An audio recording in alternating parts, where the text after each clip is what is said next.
menyembah pada Tuhan. Terima kasih Tuhan. Kami bersatu hati. Kami sungguh-sungguh menginginkan hadirat Tuhan.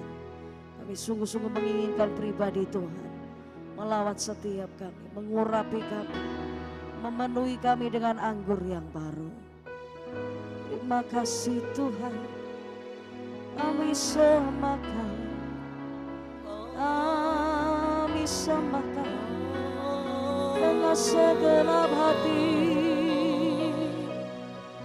Oh, kami nantikan pribadi-Mu.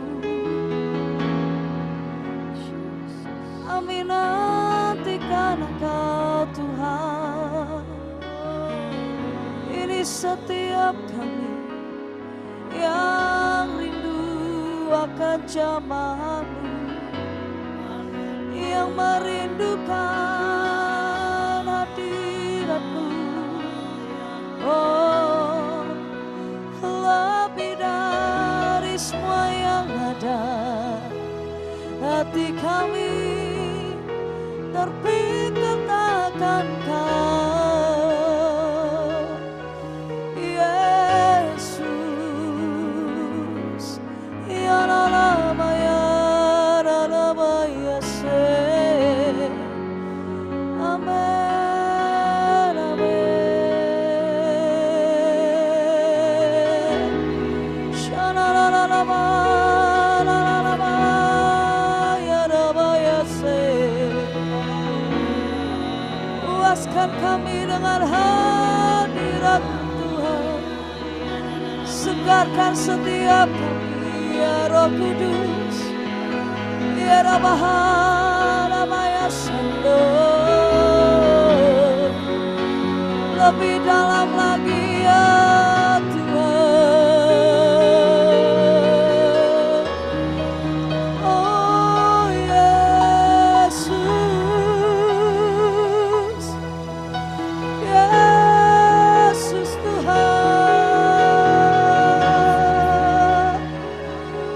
Tempat kediaman-Mu, kami sujud menyembah, kami sujud di hadapan lutut. Oh,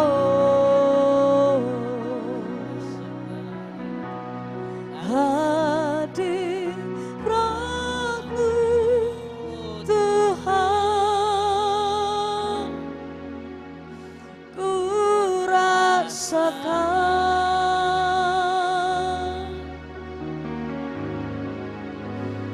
kekudusan-Mu Bapa, penuhiku.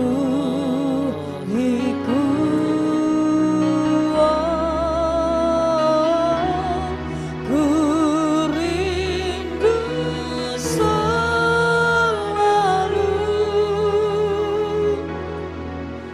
diam dalam bait-Mu, menikmati kasih anugerah-Mu Tuhan. Amin, amin. Hadirat-Mu,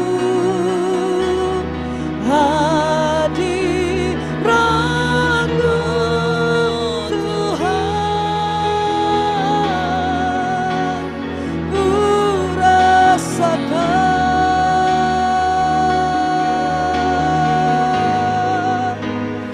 kekudusan-Mu Bapa, penuhiku.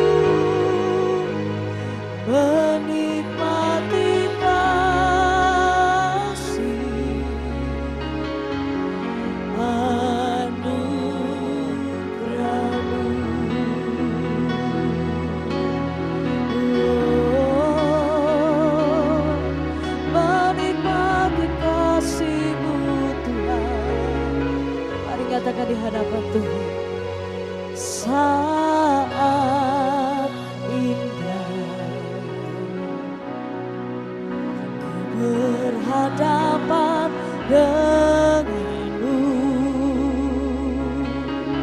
memandang wajahmu, memandang wajahmu, Yesus kekasih jiwaku.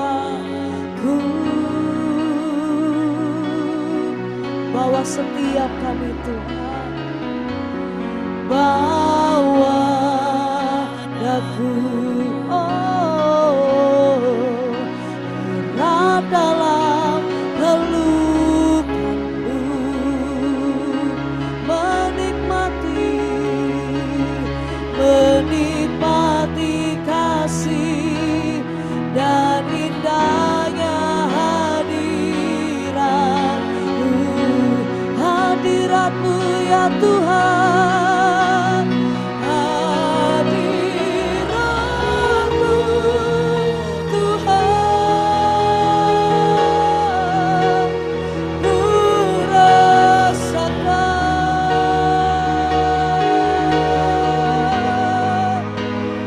kekudusan-Mu Bapa, oh, penuhiku, oh, ku rindu selalu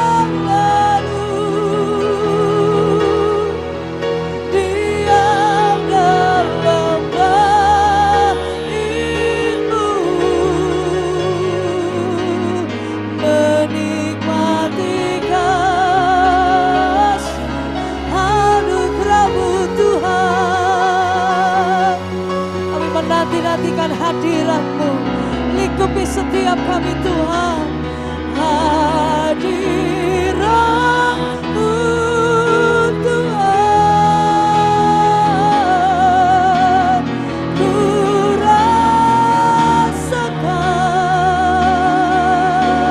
oh, kekudusan-Mu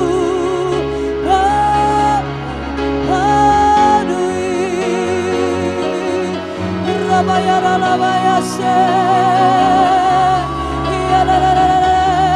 ku rindu selalu diam dalam bait-Mu, menikmati kasih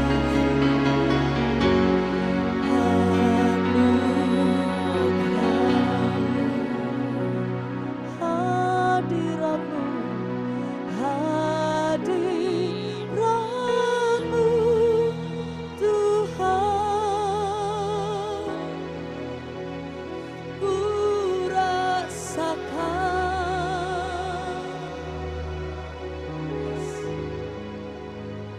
kekudusan-Mu Bapa, penuhiku, oh, ku rindu selalu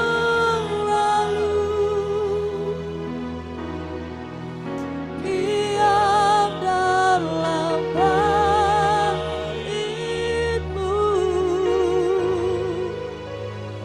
menikmati kasih anugerah-Mu,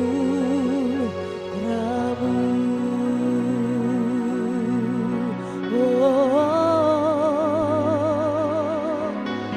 menikmati kasih setia-Mu, biar kekudusan-Mu melingkupi setiap kami, biar kemuliaan-Mu Kau nyatakan saat kami menyembah.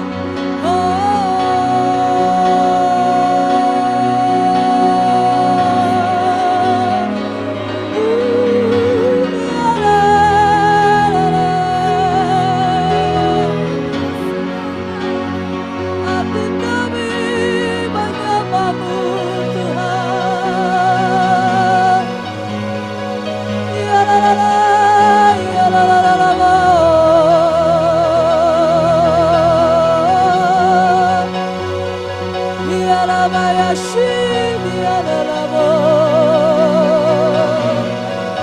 Sungguh indah, tiada taranya. Yesus Kau yang termanis, Yesus Kau yang termulia.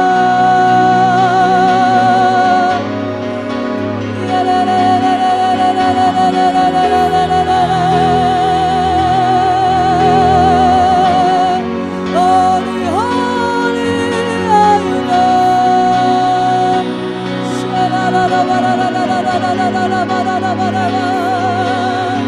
Menyembahmu ya Tuhan, menyanjung namamu seumur hidup kami, sampai akhir hidup ini. Kami mau tinggal diam di dalam hadirat-Mu.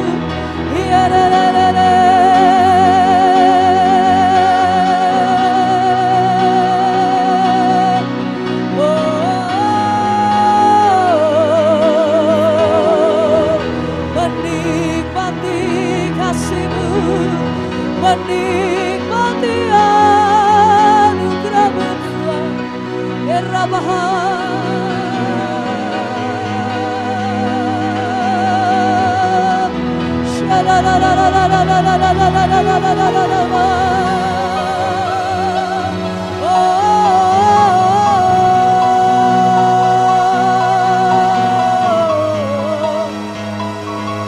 Yang sanggup, yang mampu memuaskan setiap kami Tuhan.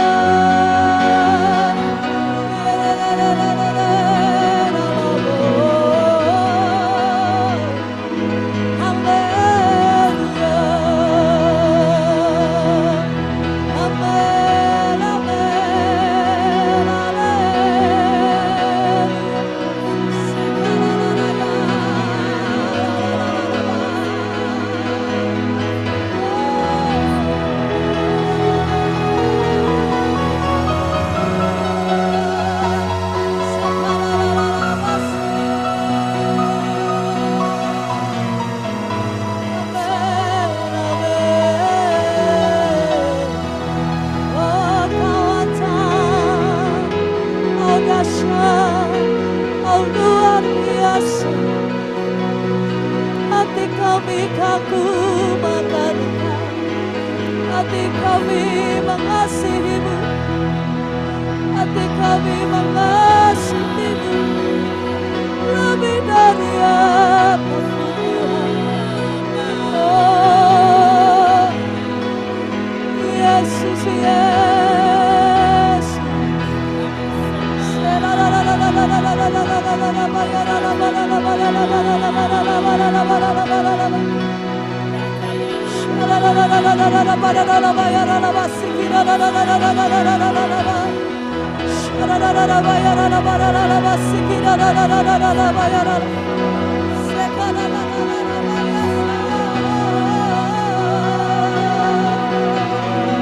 Hallelujah, hallelujah, hallelujah.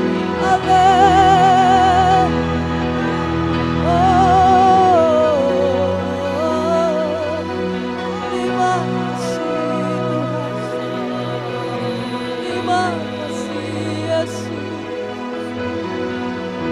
Akalala mahana maseri.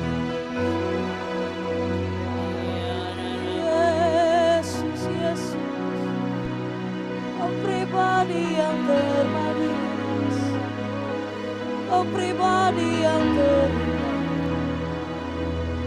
Makasih Tuhan.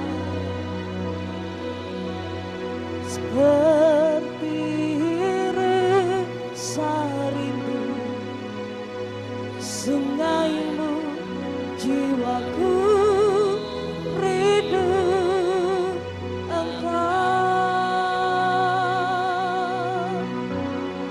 Kaulah Tuhan hasrat hatiku, ku rindu menyembahmu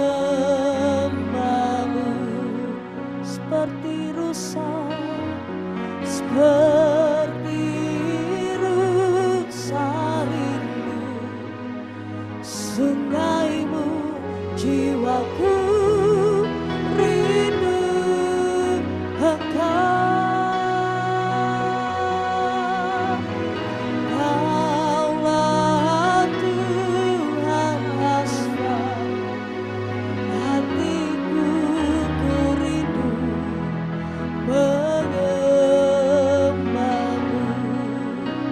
kekuatan. Engkau kekuatan dan perisaiku, kepadamu rohku berserah.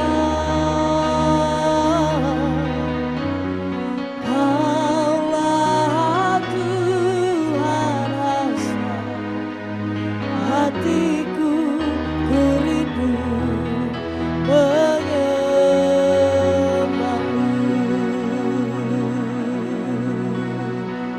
Ini kerinduan kami di hadapan-Mu Tuhan. Seperti rusa rindu sungai-Mu, jiwaku rindu Engkau. Kaulah Tuhan asra hatiku, ku rindu menyembah-Mu. Engkaulah Tuhan, Engkau kekuatan dan perisaiku, kepadamu rohku berserah.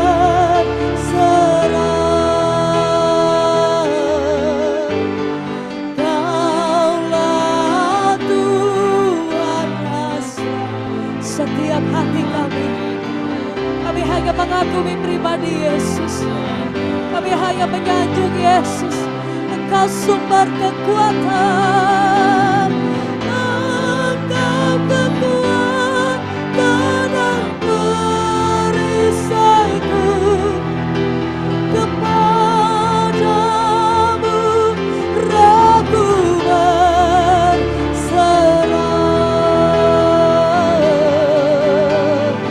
Kaulah Tuhan asra hatiku, ku rindu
dalam hadirat-Mu. Roh-Mu menyelidiki hati kami satu persatu. Jangan biarkan kami menduakan Engkau Tuhan. Jangan biarkan kami menjauh daripada Tuhan. Jangan biarkan kami berpaling daripada-Mu. Ini doa kami pagi hari ini. Tarik setiap hati kami satu persatu. Lekatkan setiap hati kami. Tanamkan kami di dalam hadirat-Mu.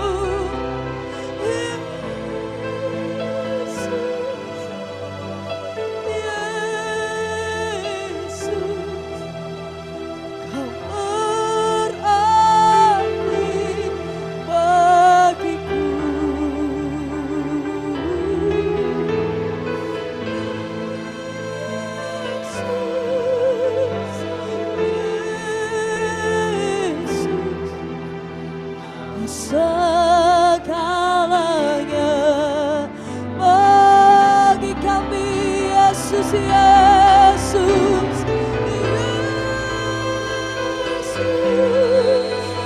Yesus, Yesus, berarti bagiku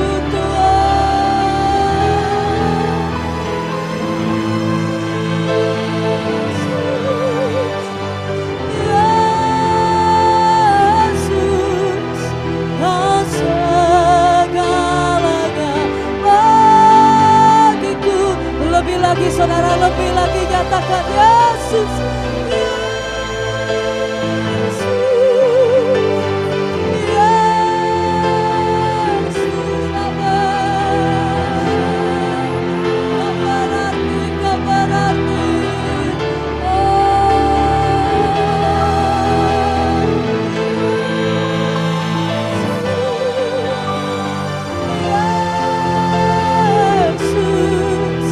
Kau segalanya bagiku.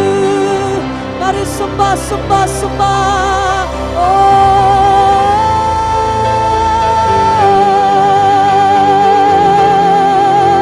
Kami menyembah-Mu Tuhan.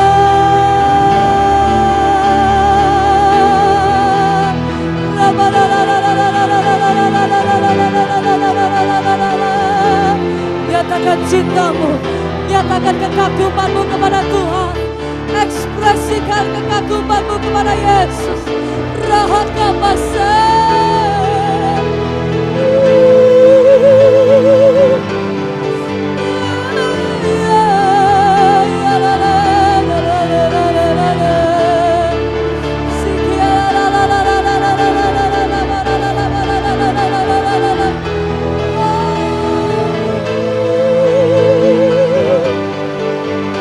Yesus Tuhan, betapa kami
kami mau hanya Tuhan.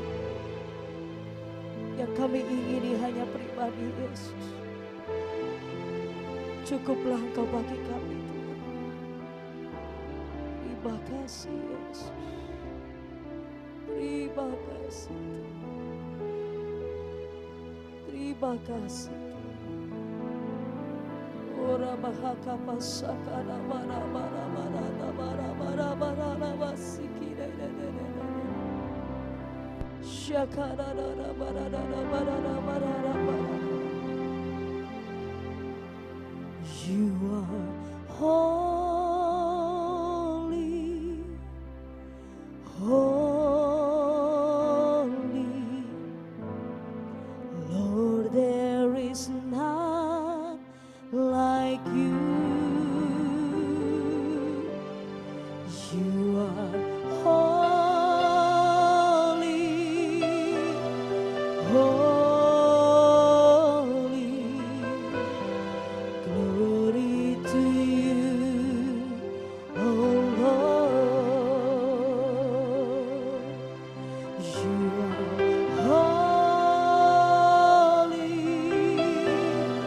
holy, Lord, there is none like you. You are holy, holy, glory to you, my Lord. I sing your praises forever, deeper in love with you. Here in your court, when I'm close to your throne, I found where I belong. I sing praises, I sing your praises forever. Deeper in love with you.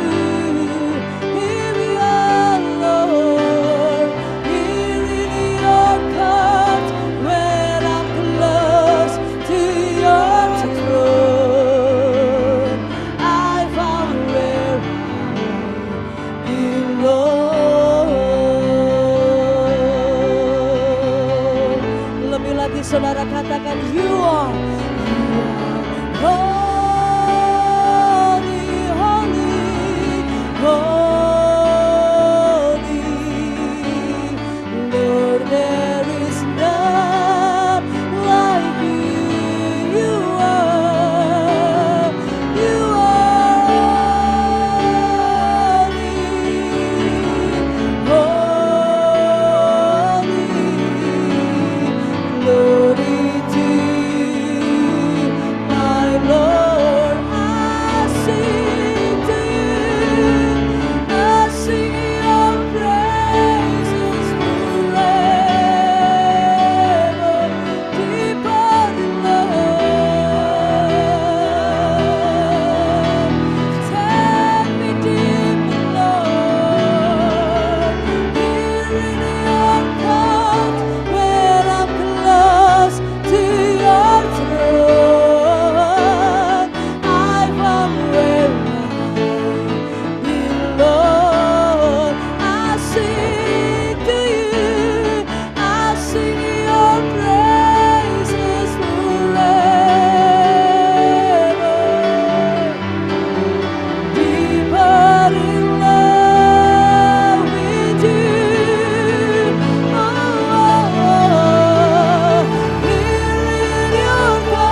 buat kehadirannya saudara. Hadirat-Mu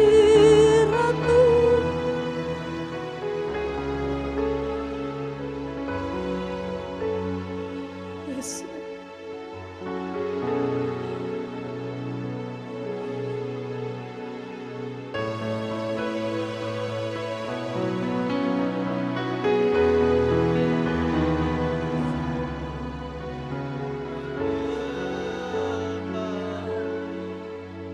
Yang ku nampak hadirat-Mu Tuhan. Hadirat-Mu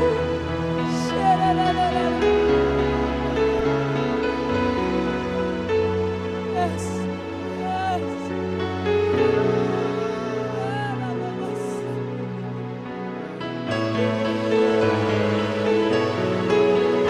Dan ku tersungkur menyembah-Mu. Yang ku nampak hanya kemuliaan-Mu.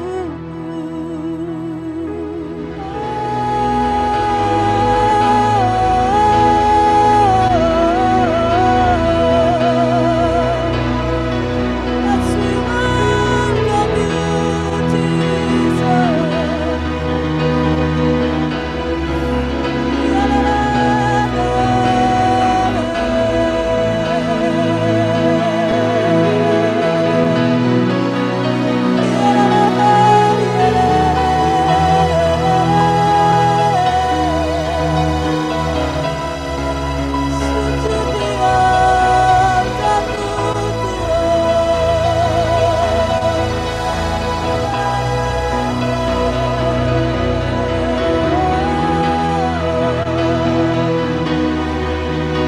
You,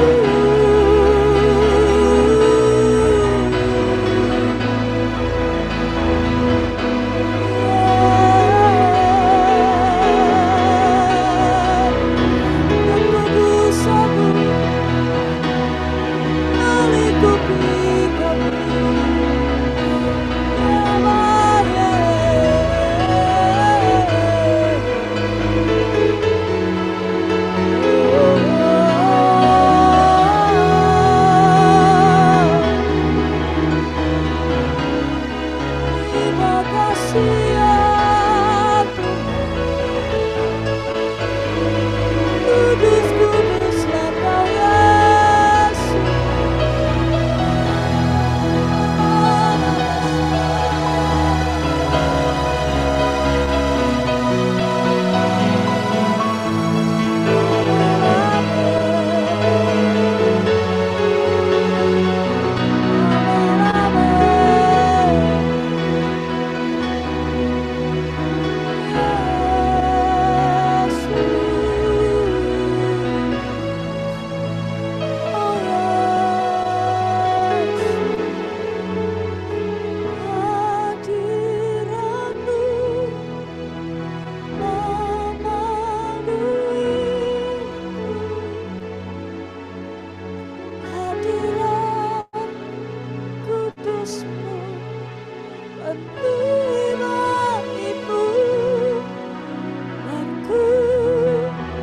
Tersungkur menyembah-Mu.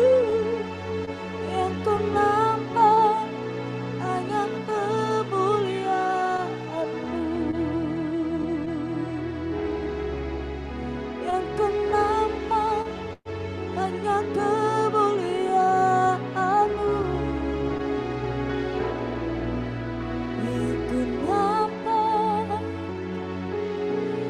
hanya kemuliaan-Mu.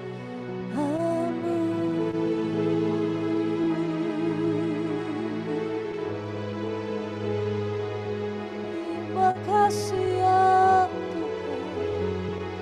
Mari angkat kedua tanganmu saudara.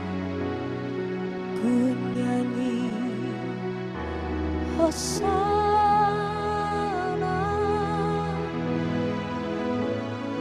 akhirat jago yang duduk di tahta.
yang layak disembah. Tiada lain selain Kau, hanya Kau. Terima kasih, terima kasih. Haleluya, haleluya, haleluya. Oh, oh,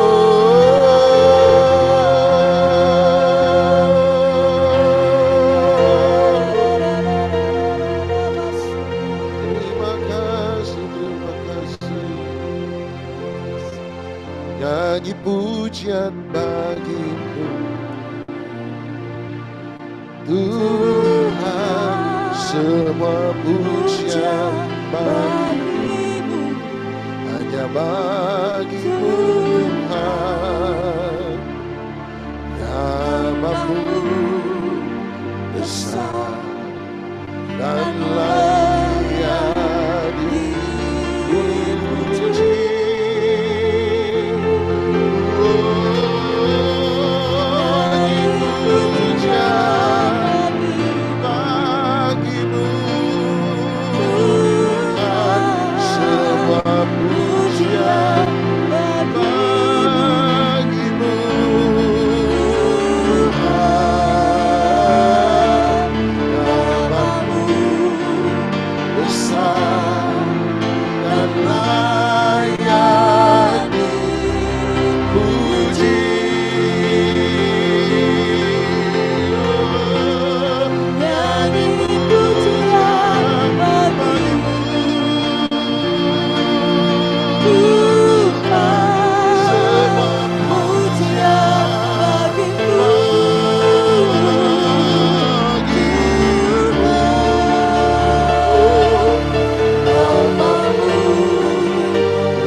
Engkau ada di tengah-tengah kami.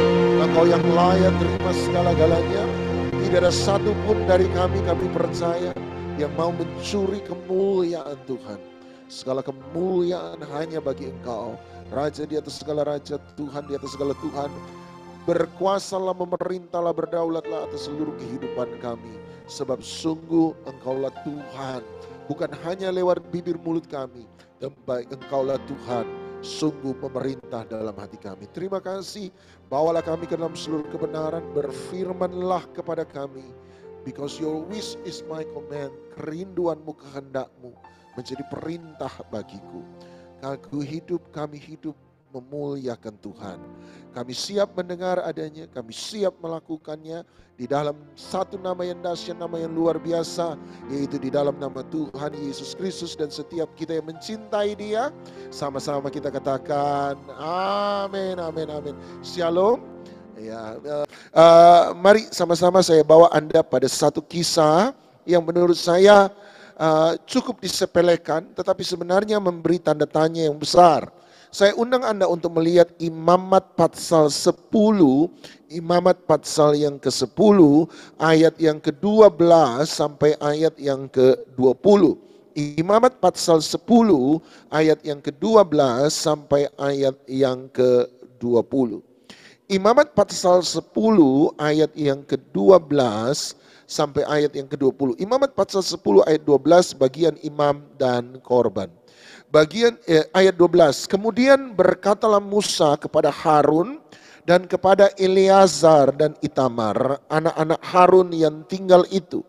Dia berkata, ambillah korban sajian yang tinggal dari segala korban api-apian Tuhan, dan makanlah itu sebagai roti yang tidak beragi di samping mezbah. Karena itulah bagian maha kudus. Ayat 13, haruslah kamu memakannya di suatu tempat yang kudus, karena itulah ketetapan bagimu dan anak-anakmu dari segala korban api-apian Tuhan. Sebab demikianlah diperintahkan kepadaku. Dada persembahan pertunjukan dan paha persembahan khusus haruslah kamu makan di suatu tempat yang tahir. Engkau ini serta anak-anakmu, laki-laki dan perempuan, karena semuanya diberikan sebagai ketetapan bagimu dan anak-anakmu dari segala korban keselamatan orang Israel.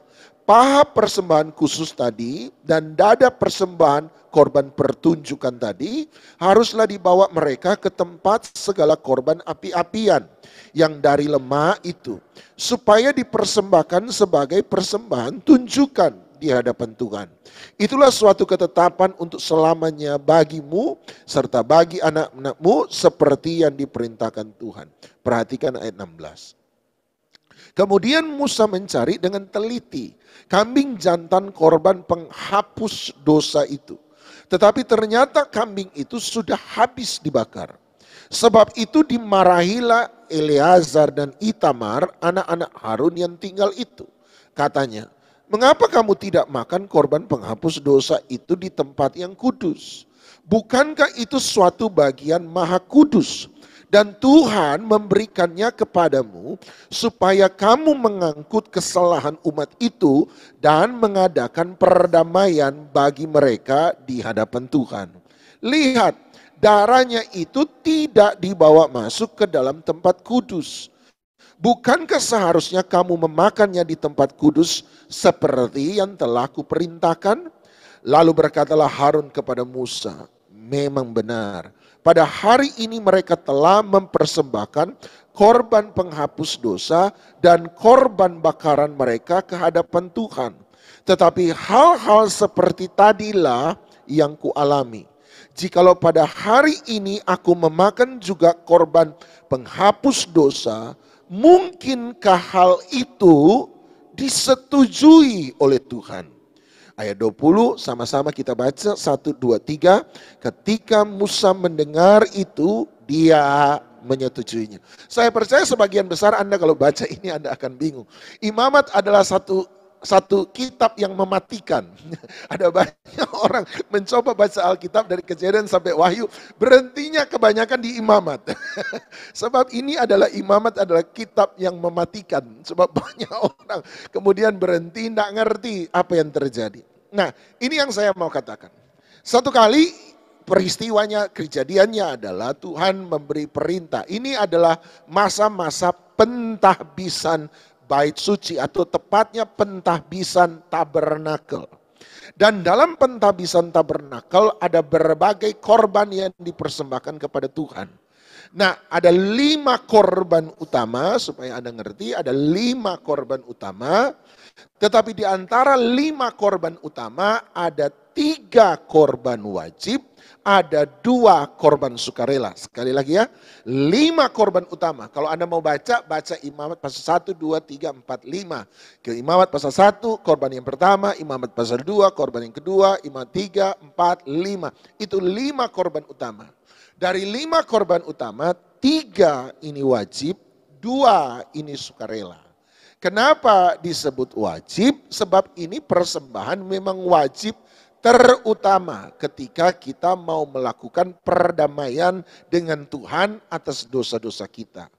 3 korban wajib, saya tidak bahas 2 korban sukarela, saya bahas 3 korban wajib. 3 korban wajib, nomor 1 namanya korban bakaran.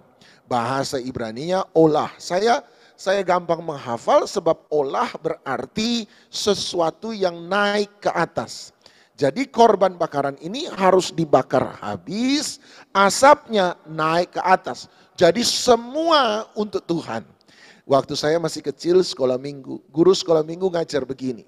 Anak-anak yang terkasih, waktu itu Adam dan Hawa punya 2 orang anak. Namanya Kain, yang kedua namanya Habel. Kain dan Habel satu kali masing-masing membawa persembahan kepada Tuhan. Tetapi Tuhan menerima persembahan Habel, Tuhan menolak persembahan Kain. Dari mana kita tahu Tuhan menerima persembahan Habel, Tuhan menolak persembahan Kain? Gampang. Waktu Habel mempersembahkan korban, asapnya naik ke atas. Naik ke atas. Tapi waktu Kain mempersembahkan persembahan pada Tuhan, persembahan Kain asapnya naik kemudian belok ke kiri. Jadi tidak sampai di atas. Oh, waktu kita anak-anak, wah luar biasa, ini asap bisa belok. Lupanya begitu. Nah, untuk gampangnya adalah korban bakaran adalah korban yang dibakar habis dan satu-satunya korban. Dari 5 korban yang ada, satu-satunya korban yang seluruh korban itu dibakar habis. Satu-satunya korban. Tetapi saya mau bandingkan Anda dengan korban kedua. Yang kedua namanya kata. Bagi saya gampang menghafal sebab kata katat korban penghapus dosa. Korban penghapus dosa gampang saya hafal sebab kata dosa dalam bahasa Ibrani itu khata. Jadi tinggal tambah T di belakang. Khata dan khatat. Khatat korban penghapus dosa. Dosa bahasa Ibrani khata, jadi gampang dihafal. Jadi nomor 2 korban yang disebut penghapus dosa. Khatat. Khatat lemak-lemak dan isi perut dibakar, dagingnya dimakan imam. Korban ketiga adalah shelamim. Shelamim gampang juga saya hafal sebab shelamim berasal dari kata shalom. Shelam, shalom. Tinggal tambah im di belakang. Shelamim atau shalomim. Itu namanya korban perdamaian. Pendamaian dengan Tuhan. Nah, korban pendamaian pun sama. Saya berkata hanya sebagian yang dipersembahkan, sebagian dimakan. Nah, saya tidak akan bicara tentang korban pendamaian. Kenapa saya tidak bahas itu? Sebab ayat 17 yang dipersoalkan oleh Musa, satu kali waktu dia lihat 2 anak Harun, Eleazar dan Itamar, itu membakar habis itu korban. Padahal korban itu seharusnya menjadi korban penghapus dosa. Korban penghapus dosa tidak bisa dibakar habis. Harus dimakan. Yang dibakar habis korban apa tadi? Satu-satunya korban olah atau korban bakar. Satu-satunya korban yang dibakar habis ke hadapan Tuhan cuma satu. Korban bakaran. Tiba-tiba Musa datang dan dia cari. Kenapa Eleazar dan Itamar tidak makan di ruang kudus? Kenapa ini korban yang seharusnya menjadi korban penghapus dosa? Tiba-tiba dibakar habis. Dia marah dong. Dia marah sama Eleazar dan Itamar. Goblok kira-kira gitu. Yang dibakar habis cuma korban bakaran. Kenapa kamu bakar habis ini korban penghapus dosa? Kalau korban penghapus dosa dibakar habis, muncul jadi korban bakaran. Korban penghapus dosa harus sebagian disisakan. Dagingnya nanti akan dimakan oleh para imam. Nah, jadi kemudian waktu Musa mulai marah, datanglah Harun, bapaknya. Iya dong, kalau anak dimarahi, bapak harus ikut campur. Bapak yang baik, anak dimarahi, bapak ikut campur. Bapak ikut campur, kalau saya percaya waktu Anda baca ayat 19, saya percaya Anda nggak ngerti apa yang dikatakan oleh Harun. Sebab, makanya ini Alkitab ini buat saya memang sudah lama-kelamaan susah. Sebab bahasanya sudah sangat berbeda. Alkitab yang Anda dan saya pakai itu Alkitab terjemahan 1974. Jadi kita sudah 40 tahun lebih, hampir 50 tahun gak ganti-ganti Alkitab. LAI waktu itu tahun 99 mengeluarkan terjemahan baru. Dan saya ingat saya pakai itu Alkitab terjemahan baru. Saya pakai, tapi tiap kali saya baca Alkitab cetakan tahun 99, terjemahan tahun 99, selalu ada jemaat tanya, Pak Doni pakai Alkitab apa Pak? Kok beda sama Alkitab saya? Lama-lama saya dianggap sesat, saudara. Saya bilang ini Alkitab terjemahan LAI bahasa terbaru, terjemahan 99. Yang kamu pakai terjemahan 74, makanya kita nggak ngerti korban unjukan itu apa. Kita nggak ngerti. Bahkan waktu saya pernah saksi sama Anda, saya sengaja naik Grab. Biasanya saya waktu itu ngomong-ngomong dengan sopirnya. Saya waktu dia cerita tentang masa-masa susah, hari ini lagi susah, saingan banyak, cari uang susah. Saya bilang, Pak, makanya kita ini jangan bersungut-sungut Pak. Tiba-tiba sopir Grabnya tanya, Pak sungut itu apa Pak? Sungut lele kah? Saya baru sadar bersungut-sungut cuma dikenal oleh bahasa Indonesia orang Kristen. Sebab kita masih mengenal sungut-sungut. Bagi orang yang sudah bukan, sekarang sudah modern, bingung itu sungut-sungut apa. Anak saya bolak-balik tanya, Pak, bagal itu apa Pak? Bagal itu. Ini lama-lama saya juga nggak ngerti. Jadi memang perlu terakhir LAI mengeluarkan terjemahan baru nomor 2 tahun 2022. Jadi tahun yang kedua dia mengeluarkan ulang, semoga tidak gagal seperti tahun 99. Tapi hari ini asalkan elektroniknya diganti rasanya lebih mudah. Gitu ya. Nah, jadi saya mengerti agak susah. Nah, saya bantu Anda dengan firman Allah yang hidup. Misal, minimal ini akan sangat membantu Anda. Alkitab bahasa Indonesia, terjemahan firman Allah yang hidup adalah bentuk Alkitab dengan bahasa sehari-hari. Perhatikan baik-baik apa yang Harun katakan. Ayat 19 saya pakai firman Allah yang hidup. Jangan pulang Anda tanya, Alkitab apa tadi Pak? Firman Allah yang hidup. Tetapi Harun menyaut, mereka telah mempersembahkan kurban penghapus dosa dan kurban bakaran mereka di hadapan Tuhan. Tetapi sekiranya aku makan kurban penghapus dosa pada saat seperti ini. Kemudian diberi penjelasan, yaitu aku baru kehilangan 2 orang putraku karena murka Tuhan atas mereka. Apakah Tuhan akan berkenan kepadaku? Nah, hari ini semoga Anda lebih ngerti. Jadi Harun bilang begini, Musa, betul kita harus persembahkan korban bakaran dan korban penghapus dosa.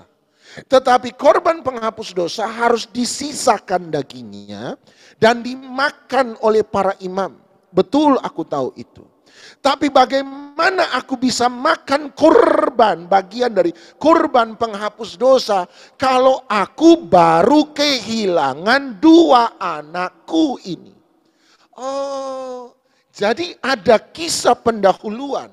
Kisah pendahuluannya, Anda harus mundur ke atas, Anda harus kembali ke Imamat 10 ayat 1. Di hari pentabisan tabernakel yang sama, sebelum peristiwa yang kita baca tadi, ada satu peristiwa penting. Imamat 10 ayat 1. Ketika Tuhan hadir di tabernakel, ini yang terjadi ayat 1. Kemudian anak-anak Harun, Nadab dan Abihu. Jadi Harun punya berapa anak? 4 anak laki-laki. Nadab, Abihu, Eleazar, Itamar. Nanti Nadab dan Abihu mati, yang tersisa tinggal Eleazar, Itamar yang dimarahi Musa tadi. Jadi Nadab dan Abihu mati. Gimana mereka mati? Nadab dan Abihu masing-masing mengambil perbaraannya, membubuh api ke dalamnya, serta menaruh ukupan di atas api itu. Dengan demikian mereka mempersembahkan ke hadapan Tuhan api yang asing yang tidak diperintahkan Tuhan kepada mereka. Ayat 2, maka apa sama-sama 1, 2, 3, keluarlah api dari hadapan Tuhan lalu menghanguskan keduanya sehingga mati di hadapan Tuhan. Jadi peristiwa sebelumnya, masih pada hari yang sama, ternyata ada dua anak Harun mati, Nadab dan Abihu. Kenapa mereka mati? Ayat 1 menjelaskan, cuma memberi keterangan, karena mereka mempersembahkan api asing. Apa artinya api asing? Kita belum bisa membedah secara jauh, kita bahkan tidak punya keterangan yang jelas. Sebagian percaya karena api asing, sebagian percaya kalau Anda lompat ayat 8, Imamat 10 ayat 8, tiba-tiba di situ ada larangan tentang minuman keras bagi imam yang menyelenggarakan kebaktian. Nah ini aneh, kenapa dari citra Nadab dan Abihu mati, cerita itu kemudian disambung dengan Eleazar dan Itamar yang tidak mau makan, itu korban penghapus dosa. Kemudian Harun berkata, anakku baru saja mati. Di antara dua kisah itu diselipkan peringatan tentang jangan mabuk waktu menyelenggarakan kebaktian. Sehingga ada yang percaya, oh Nadab dan Abihu mati gara-gara mabuk. Jadi ada dua tafsiran jelas. Satu karena api asing. Yang kedua ada yang percaya sebenarnya karena mabuk. Jadi karena mabuk. Tapi singkat cerita tidak usah dipikirkan. Ini aja dulu. Nadab dan Abihu itu mati karena jelas-jelas Alkitab berkata api asing, sehingga keluarlah api dari hadapan Tuhan menghanguskan keduanya sehingga mati di hadapan Tuhan. Berarti keduanya menurut Tuhan berdosa atau tidak berdosa? Berdosa dong. Kalau kamu berdosa, maka korban yang kamu persembahkan salah satunya adalah korban penghapus dosa. Sekarang tadi, khatat, korban penghapus dosa. Yang dipermasalahkan Musa tadi, harusnya dagingnya kamu sendirikan, kemudian kamu mati. Nah, konsep khatat ini berasal dari Kejadian 3. Dari Kejadian 3. Konsepnya begini, Anda tahu Tuhan bilang begini kan sama Adam dan Hawa? Tuhan bilang, Adam, Hawa, jangan makan buah pengetahuan yang baik dan yang jahat. Kenapa nggak boleh makan? Boh, nggak tahu. Pokoknya itu punyanya Tuhan. Kalau saya nggak mau lebih jauh, kita punya banyak tafsiran. Tapi pokoknya itu punyanya Tuhan. Punyanya Tuhan. Buah pengetahuan yang baik dan jahat tidak boleh dimakan. Itu kudus sebab itu punyanya siapa? Punyanya Tuhan. Tiba-tiba Adam ambil. Anggaplah itu botol Cleo sana. Saya tidak promosi bagi yang online. Punyanya Lukas. Itu punya Lukas, tiba-tiba saya datang, saya haus, saya ambil punyanya Lukas. Saya ambil, enggak tanya, saya minum. Ya dong, saya minum. Salah enggak saya? Enggak tanya, bukan punya sendiri, ngambil. Itu punya Lukas, saya ambil, saya minum. Salah enggak? Salah dong. Saya berdosa sama Lukas enggak? Berdosa. Untung dosa saya sudah diampuni di kayu salib darah Tuhan Yesus Kristus. Haleluya. Nah, bagaimana supaya saya mengganti kesalahan saya pada Lukas? Kembalikan ini, Kas. Maaf ya, minum aja. Jangan, kamu udah minum kok. Bagaimana caranya supaya saya ganti? Gampang. Cari yang baru, kasihkan dia. Itu cara dia ganti ya. Apa dosa Adam dan Hawa? Makan apa yang tidak boleh dimakan. Betul kan? Itu punyanya Tuhan, bukan punyanya kamu. Kamu makan apa yang Tuhan bilang tidak boleh makan. Sebab itu bagian Tuhan. Bagianmu, semua buah pohon di taman ini silakan makan. Keterlaluan ya, semua bisa dimakan, ambil punyanya orang. Itu keterlaluan. Benar-benar, makin dilarang makin kepo. Amin. Caranya adalah apa? Kamu ganti dong yang kamu makan, betul ya? Sama.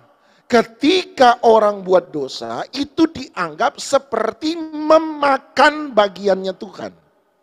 Sampai gini nggak? Sebab Kejadian pasal 3, itu berdosa berarti melanggar kekudusan Tuhan. Artinya itu bukan hakmu, kamu pakai. Istilahnya Kejadian 3, kamu makan punyanya Tuhan. Gimana caranya ganti? Gampang. Kembalikan sesuatu yang sama pada Tuhan. Betul ya? Kalau saya berdosa karena makan sesuatu yang dimakan, berarti yang harus saya kembalikan adalah sesuatu yang bisa dimakan. Setuju? Semoga tidak pusing hari ini ya, ampunilah saya. Kelamaan sih saya libur, pikirannya panjang. Iya dong, kalau saya berdosa, saya ambil punya Tuhan yang bisa dimakan, maka saya harus mengembalikan sesuatu yang baru kepada Tuhan yang bisa dimakan. Betul sampai sini ya? Masalahnya Tuhan tidak punya mulut. Loh, Tuhan bisa berfirman, dia roh. Tapi mulut jasmani kan tidak punya. Kalau begitu, supaya saya kembalikan sesuatu yang bisa dimakan dan Tuhan mau makan, Tuhan harus punya mulut. Siapa mulutnya Tuhan? Serahkan ke imam. Suruh imam yang makan. Nangkap sekarang saya? Kita ini kalau disebut imam, amin, yang percaya kita imamat rajani. Kalau Anda imam, berarti kita ini mulutnya Tuhan. Saya masih ingat waktu saya guyonan sama Tika bilang, wah Pak Doni jangan ngomong begitu Pak Doni, mulut Pak Doni ini berkuasa. Iya, sebab kalau imam, mulut kita ini menjadi mulutnya Tuhan. Yo, yang masih suka gosip, suka maki, suka ngomong gak benar, bertobat. Berarti tangan kita ini adalah perwakilan dari tangan Tuhan. Pikiran kita harus menjadi perwakilan dari, makanya imam itu adalah representasi Tuhan di muka bumi. Jadi waktu Anda dan saya dijadikan imam, kita ini dijadikan representasi Tuhan di muka bumi. Jadi ketika umat mempersembahkan sesuatu kepada kita, ingat baik-baik, mereka tidak ngasih kita, mereka ngasih sama Tuhan. Amin, amin, amin.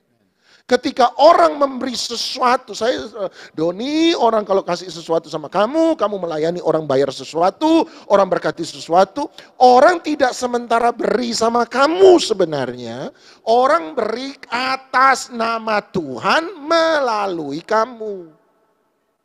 Amin, amin, amin, amin, amin. Itu konsep imam. Imam adalah representasi Tuhan. Makanya ketika orang berdosa bawa korban penghapus dosa, lemak dan jerohan dibakar, Tuhan tahu yang enak ya. Lemak dan jerohan itu dibakar punyanya Tuhan, daging ya punyanya Tuhan. Cuma daging harus dimakan. Yang makan siapa? Tuhan tidak punya mulut. Ya imam yang disuruh makan, makannya pergi ke ruang kudus. Dan makan di sana, jangan makan di halaman, itu sarapan namanya. Makannya harus di ruang kudus, sebab di ruang kudus kamu bertindak mewakili Tuhan bagi orang lain, memakan pembayaran umat kepada Tuhan. Sampai sini ngerti? Oke. Hari itu ada yang buat dosa. Siapa?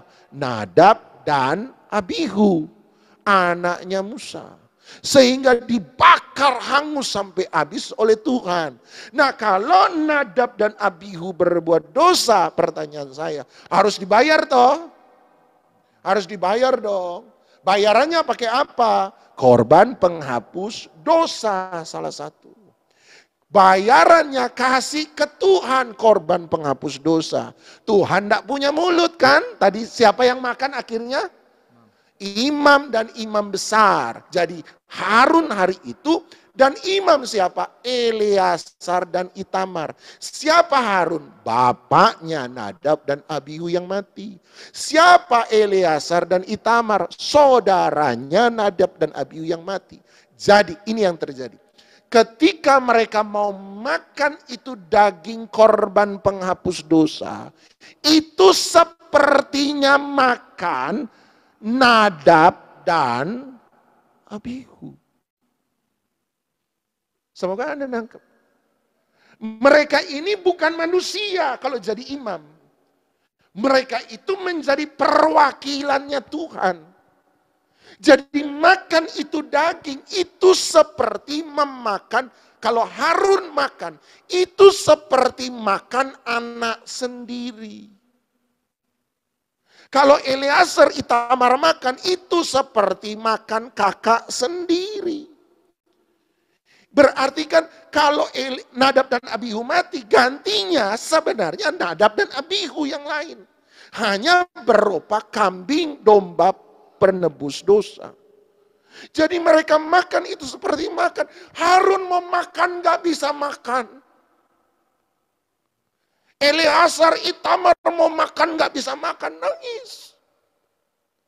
Ini nyerahkan anakku sama Tuhan ini. Ini seperti bapak disuruh rela anaknya mati, gak bisa. Nangis. Istilahnya Harun begini, Musa, biar imam besar juga manusia, Musa. Kalau ini anak orang lain, saya makan. Kalau ini dosa orang lain, saya makan. Tapi kalau ini dosa anak sendiri dan saya harus disuruh makan seperti makan anak sendiri. Sopo sing tega, Pak. Makanya Harun tanya ayat 19 bagian akhir. Kalau saya makan ini seperti makan anak sendiri. Sebab saya mewakili Tuhan terima persembahan anaknya orang. Makan sendiri. Dia tanya, kalau aku makan sebagai bapak, aku cuma bukan imam besar. Aku bapak dari Nadab Abihu. Kalau aku makan ini bagian korban penghapus dosa. Dia tanya ini, mungkinkah itu disetujui oleh Tuhan? Ada saatnya imam besar pun punya masalah. Ada saat imam besar pun punya tetesan air mata. Yang puji syukur kepada kita adalah Yesus imam besar kita yang tahu segala kelemahan kita. Sebab dia turut menderita sama seperti kita menderita. Tetapi dia tidak menjadi lemah dalam segala hal.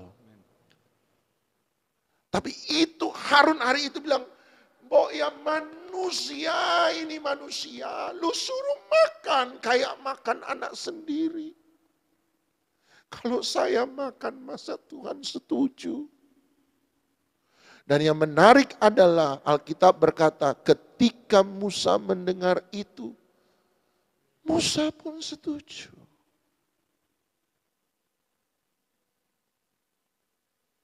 Ini yang setuju Musa. Siapa Musa? Pembawa hukum Taurat. Yang bawa hukum setuju. Yang ngomong Harun, siapa Harun? Imam besar pertama. Yang keberatan siapa? Ya imam besar pertama. Ini aneh tuh. Anda harus mengerti bahwa aturan persembahan bagi orang Israel itu adalah salah satu aturan paling ketat dalam agama orang Israel Yahudi. Gak boleh ada salahnya, gak boleh. Satu titik gak boleh ada salahnya. Ini aturan paling ketat. Tapi justru aturan yang paling ketat tiba-tiba cerita permulaan pentabisan tabernakel. Ini dilanggar sendiri oleh imam besar pertama dan pembawa hukum Taurat. Musa. Artinya apa Pak? Artinya apa Pak? Artinya begini. Tuhan Yesus waktu ditanya, "Guru, hukum apakah yang terutama?" Kemudian dia berkata apa?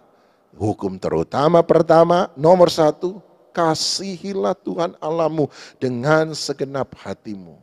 Nomor 2, kasihilah sesamamu manusia seperti dirimu sendiri. Kepada kedua hukum inilah tergantung seluruh hukum Taurat dan kitab para nabi. Artinya semua hukum dalam Alkitab Perjanjian Lama yang Anda baca, semuanya bersumber pada satu hukum yang paling utama.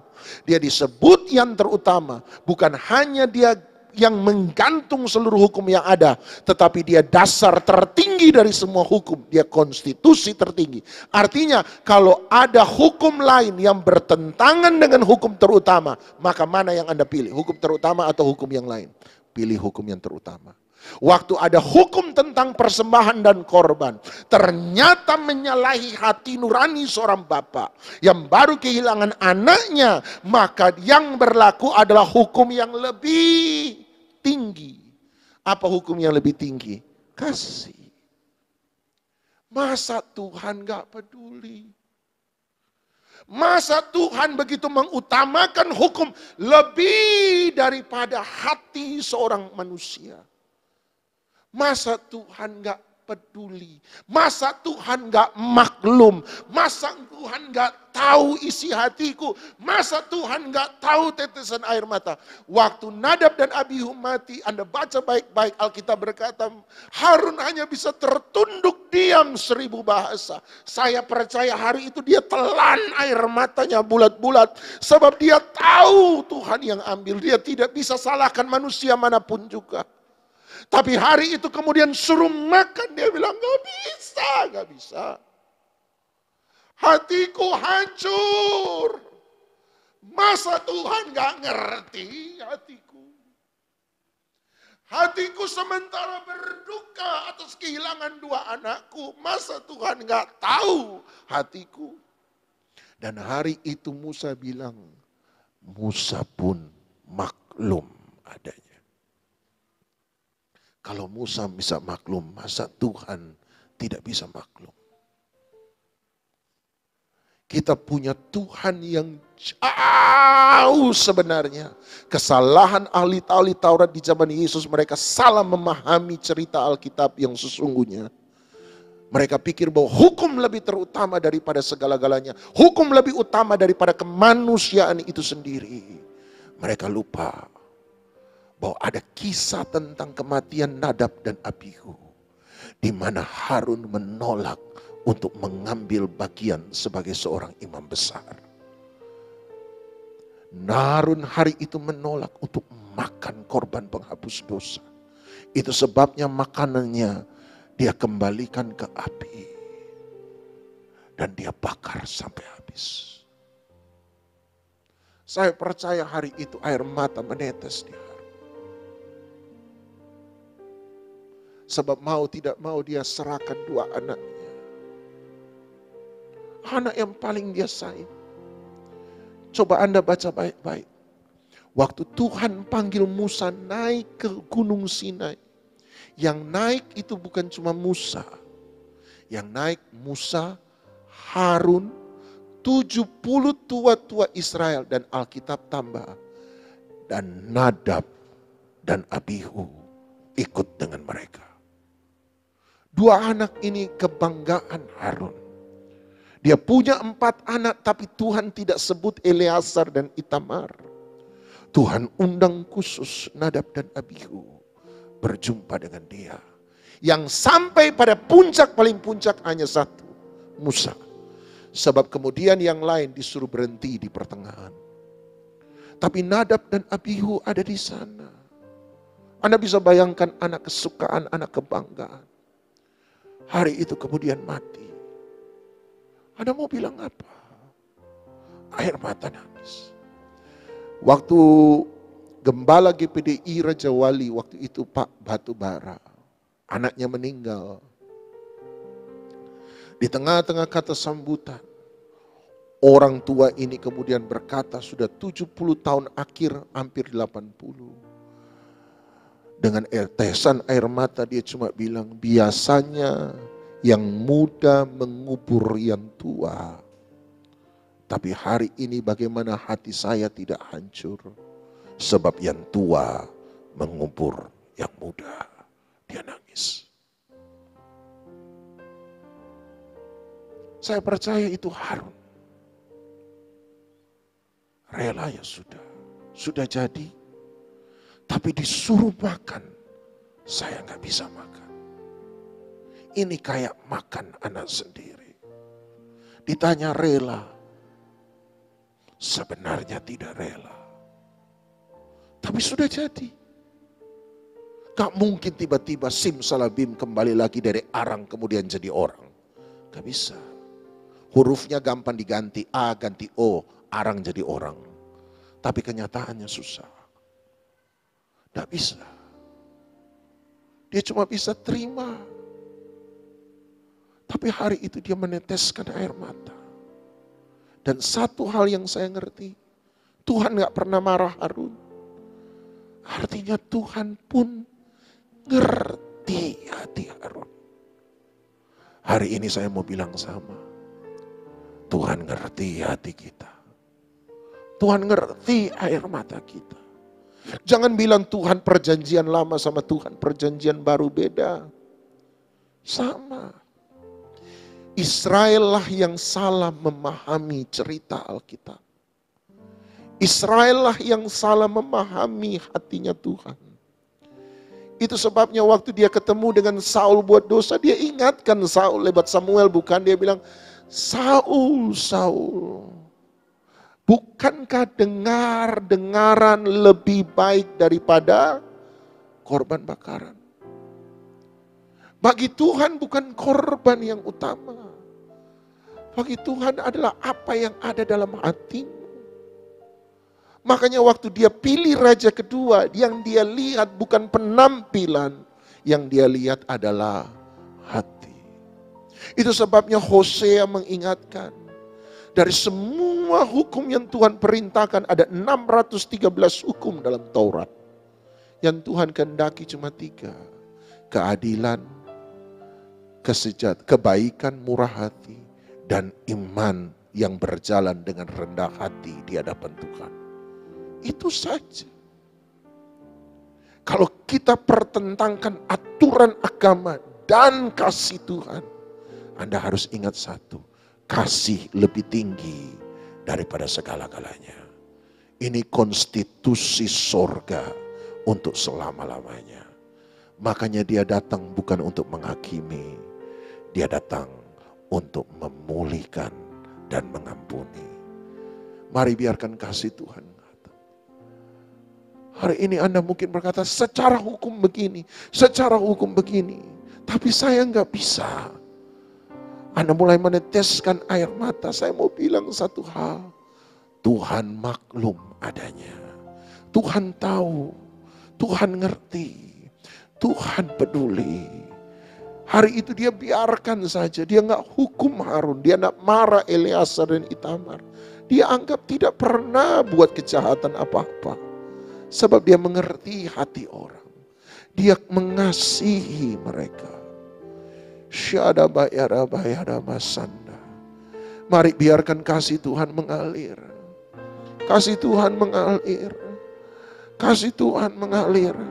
Hari ini kita terbalik. Kita mencoba untuk taat dan mengikuti Tuhan dengan semua yang kita perbuat. Kita menganggap bahwa persembahan yang lebih banyak membuat Tuhan lebih mencintai kita. Kita menganggap bahwa perbuatan pelayanan lebih banyak membuat Tuhan lebih mendengarkan kita. Oh, dia cinta, dia cinta, dia cinta, dia cinta setiap kita. Datang dengan hati yang tulus di hadapan Tuhan.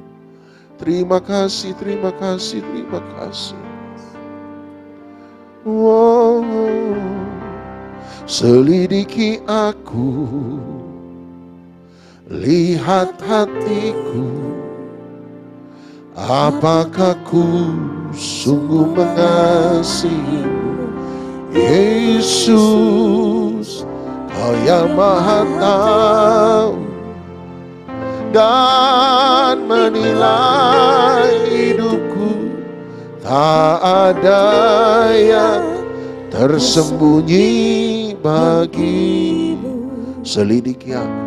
Selidiki aku, lihat hatiku, apakah ku sungguh mengasihimu, Yesus, Kau dan menilai hidupku, tak ada yang tersembunyi bagimu. Telah kulihat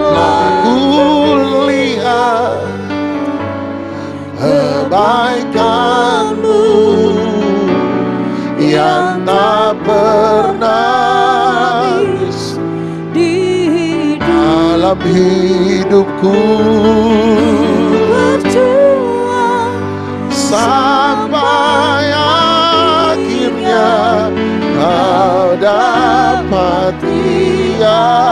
ku tetap setia. Oh, telah ku lihat kebaikan-Mu yang tak pernah habis. Dalam hidupku ku berjuang sampai akhirnya dapati aku tetap setia. Telah kulihat kebaikan-Mu yang tak pernah habis. Dalam hidupku ku berjuang sampai akhirnya Kau dapati aku tetap setia. Oh, iya, iya, iya, iya. Haleluya. Pernah dalam hidupku berjuang sampai akhirnya dapati aku. Mari kita datang pada Tuhan, bawa isi hati Anda pada Tuhan.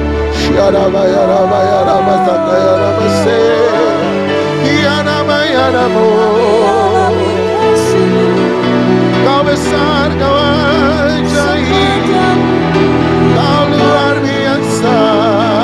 Haleluya.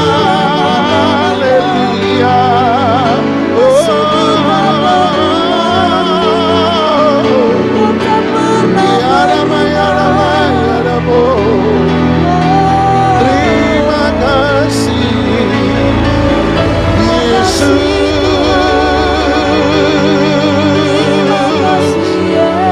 Yesus, Yesus. Haleluya. Terima kasih ya Bapa. Terima kasih ya Tuhan. Kau mengerti aku. Kau peduli mengasihi umat-Mu. Mengasihi kami. Haleluya, haleluya.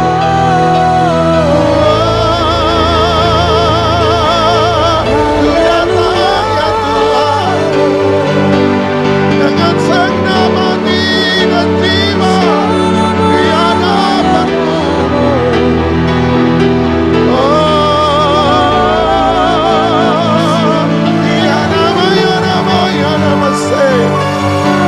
Haleluya, kasih setiamu tak pernah habis-habisnya, tak pernah berkesudahan.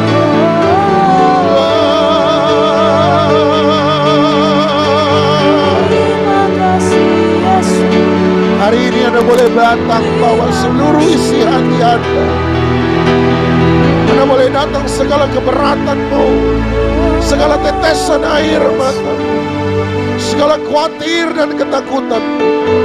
Oleh sebab itu buanglah semua kemarahan, buanglah semua kesedihan, buanglah semua kebencian, buanglah semua sakit hati. Sebab sekalipun tidak ada manusia yang tahu, Anda perlu harus bicara supaya orang tahu.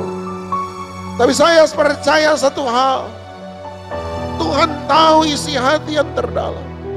Itu sebabnya Dia berkata pada Samuel, Samuel, manusia melihat apa yang dilihat oleh mata, tapi Tuhan melihat hati.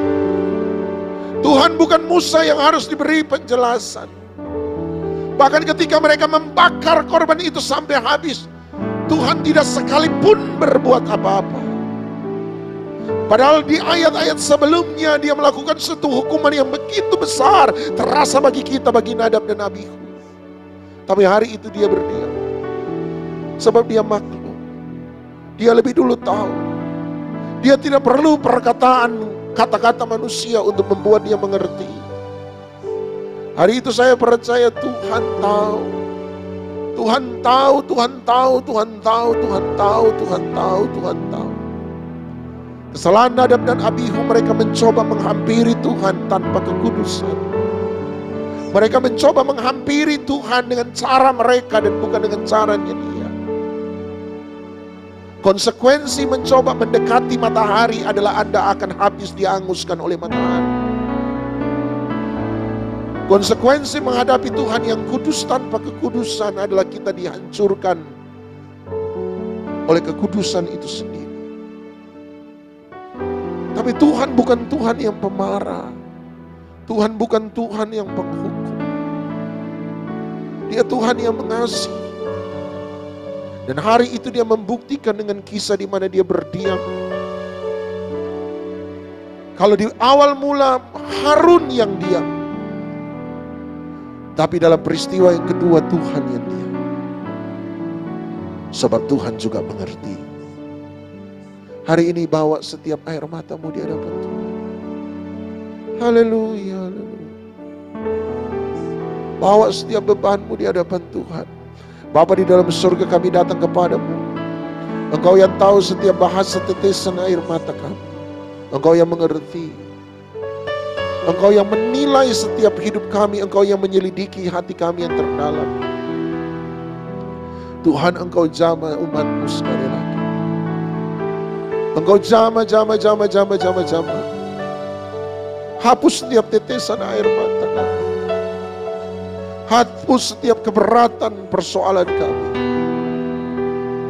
Hapus setiap beban dalam kehidupan kami. Gantikan dengan sukacita yang baru dari sorga. Damai sejahtera sukacita mengalir dalam hidup.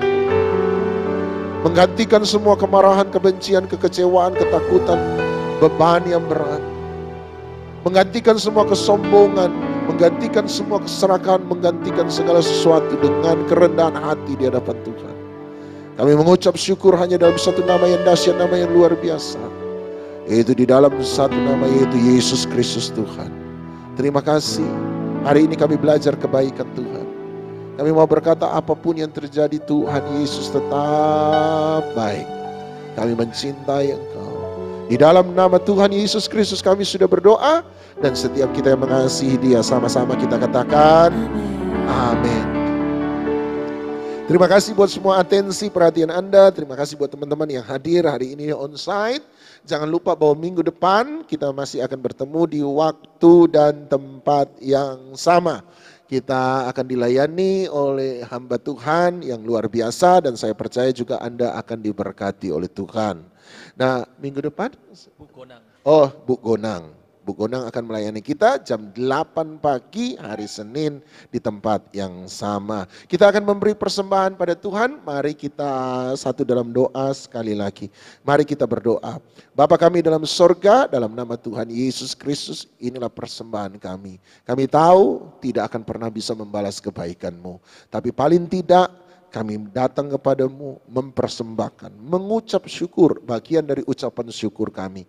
Kami beri dengan sukacita dan sukarela. Roh Kudus ajar kami dalam memberi dan biarlah kami memberi tentu saja bukan untuk apa-apa. Tapi kami memberi sebab kami mengasihi Engkau. Terima kasih, bagian dari ucapan syukur kami ini kami lepaskan. Dipakai untuk kemuliaan nama Tuhan di tempat ini, memperlebar kerajaan sorga. Biarlah lebih banyak lagi yang bisa diperbuat. Nama Tuhan dipuji, nama Tuhan dipermuliakan. Dalam nama Tuhan Yesus Kristus kami sudah berdoa. Kami lepaskan benih taburan kami di tanah yang subur, pelayanan yang subur, berbuat 30, 60, bahkan 100 kali ganda untuk kemuliaan nama Tuhan. Dalam nama Yesus kami lepaskan setiap taburan benih kami. Dalam nama Yesus Tuhan yang membalas, memberkati. Haleluya. Amin, amin, amin. Sambil memberi, kita naikkan satu pujian.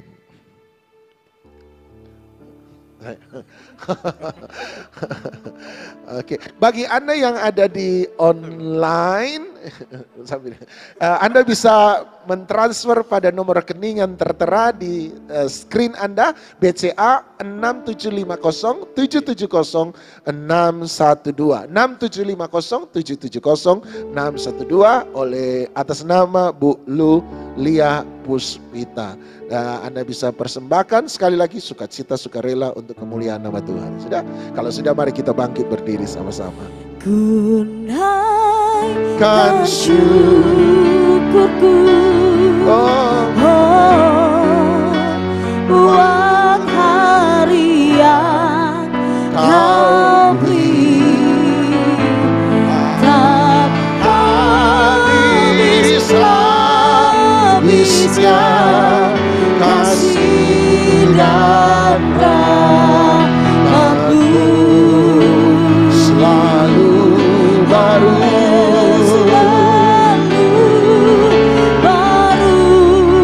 dan tak pernah terlambat pertolongan-Mu.